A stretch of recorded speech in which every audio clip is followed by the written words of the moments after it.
They called it Bloody Sunday, and the blood still flows.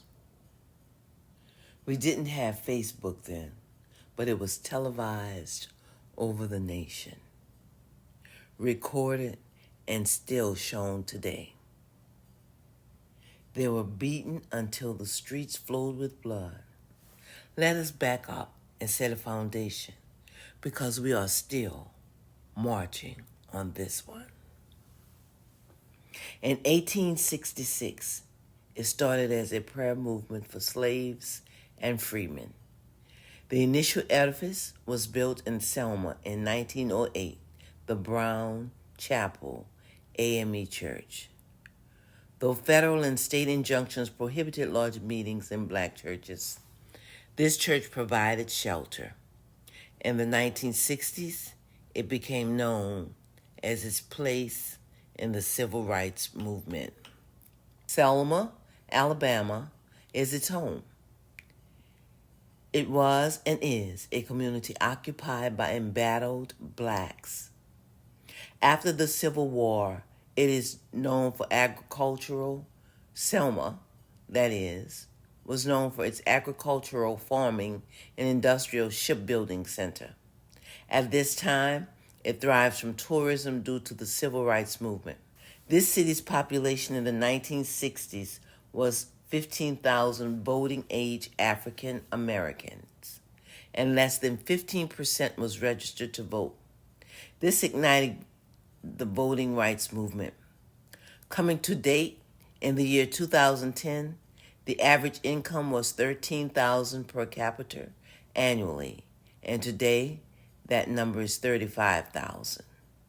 In 1965, Selma, Alabama was governed by a sheriff named Jim Clark, who was a violent racist, deeply seated in racism and segregation. The people in this town understood the battle before them. It was understood that the sheriff of this town was noted for violence, the shedding of blood, and mass arrest of black citizens in the street. But they stood strong, united for the civil rights in America. March 7th, 1965, at approximately 3 o'clock p.m., 600 protesters organized by Hosea Williams, John Lewis, Albert Turner, and Baum Mance were gathering at the church preparing to march to the capital of Alabama, Montgomery, if they would make it alive. It was called Bloody Sunday. Bloody Sunday was led by John Lewis, Students for Nonviolence, and Hosea Williams, SCLC. The protesters marched and sang all the way to the bridge. The crowd marched up the bridge holding on to one another, encouraged and determined, but they all knew what they could be up against as they were commemorating the recent fatal shooting of Jimmy Lee Jackson, the 26-year-old deacon. As the leaders reached the top of the bridge, they looked down into the water and ahead at the sheriffs at the foot of the bridge, who were screaming, "Go back, go back." Understanding that if they went forward, they could be killed, but noting that they must go forward to establish a voice to Negroes in America. They chose not to remain dead, but to move forward and bring life. Of course, the protesters were met by state troopers and sheriff deputies with beating clubs. John Lewis was hit on the back of the head so hard he thought he would die. They were choked with gas, stomped by horses, and swept away with water hoses. They fought for their lives, trying to get back over the bridge into the church. Blood filled the streets and continues to saturate the civil rights movement today. This is a revolution. The blood has been shed, and the battle was won in 1965. Today, because we relaxed at the past accomplishments, there is an attempt to steal the spoil. It is clearly noted that there must be a changing of the guards today. John Lewis was at that time the leader of the Student Nonviolent Coordination Committee.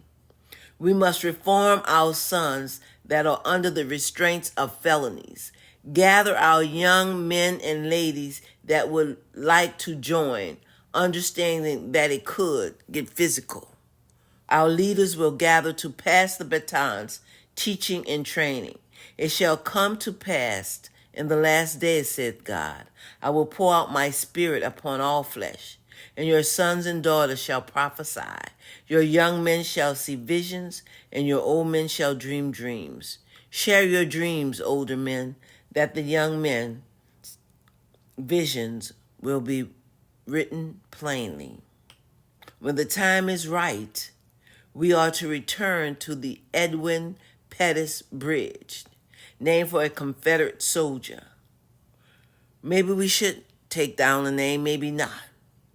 Maybe we should put John Lewis' name above Edwin Pettus and tell the history of both men, that it'll never be forgotten. And at the foot of the bridge, we will initiate and engage in the last winning battle of this centuries-year-old war. The old men will give us their dreams, and we together, hundreds of us, will march up to the crown of the bridge. The young men will kneel and receive the batons from the older men. And at the foot of the bridge, the young men will give us the dreams, and we will march on to win and end this war.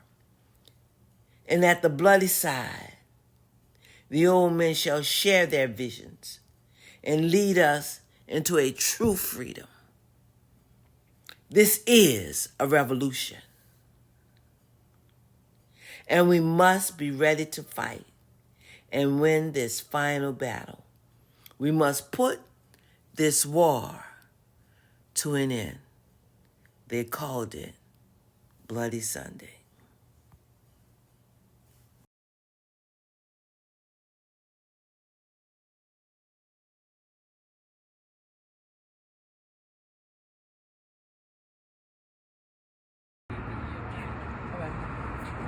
I'm sorry, Tell me again. Columbus. Mr. Columbus, why? Mr. Columbus. I am proposing that we come and finally win this war. This is the real American war. It was the beginning of the Civil War. Well, really way back at the Boston Tea Party, but we're going to stay right here. In 1965. But we have continuously, one way or another, fought that battle. So I'm proposing that we all meet again and have a changing of the guards. At the foot of this bridge, right here, we'll have the older men salute the younger men. Give us a word that will teach us how to walk. And at the top of the bridge, we'll be able to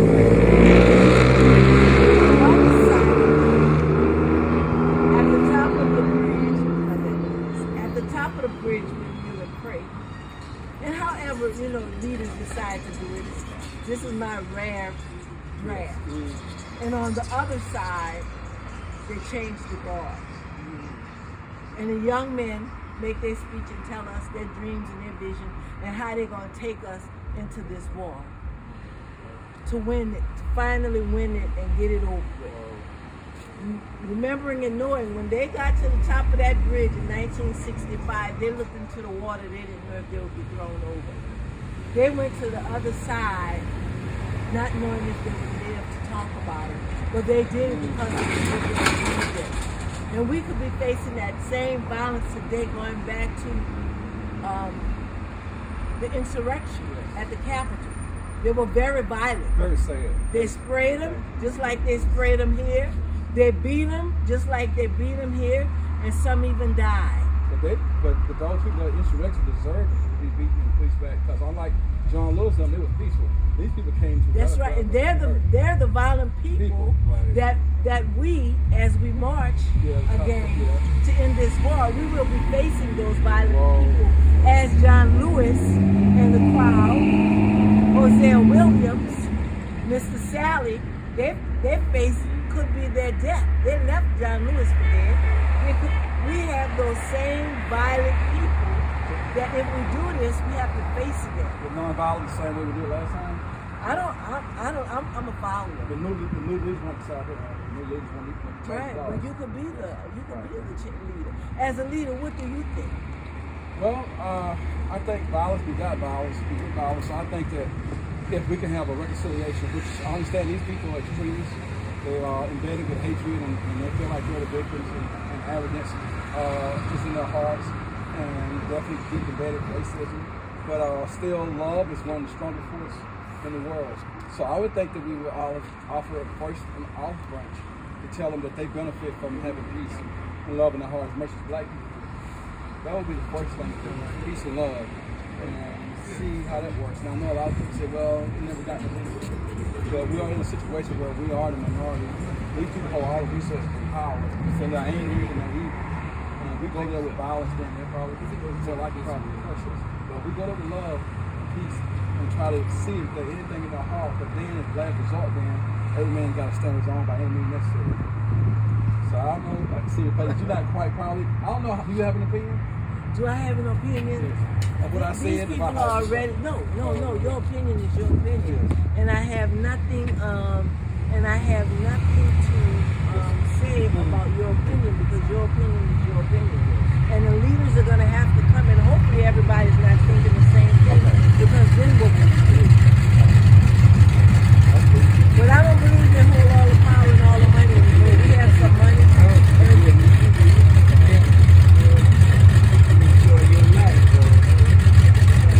We have money and we have power. We have money and we have power. Now, unlike before, we had nothing. So I would say, I want to give them a chance to engage. Thank you. Yeah. Welcome to A Moment with Vivacious.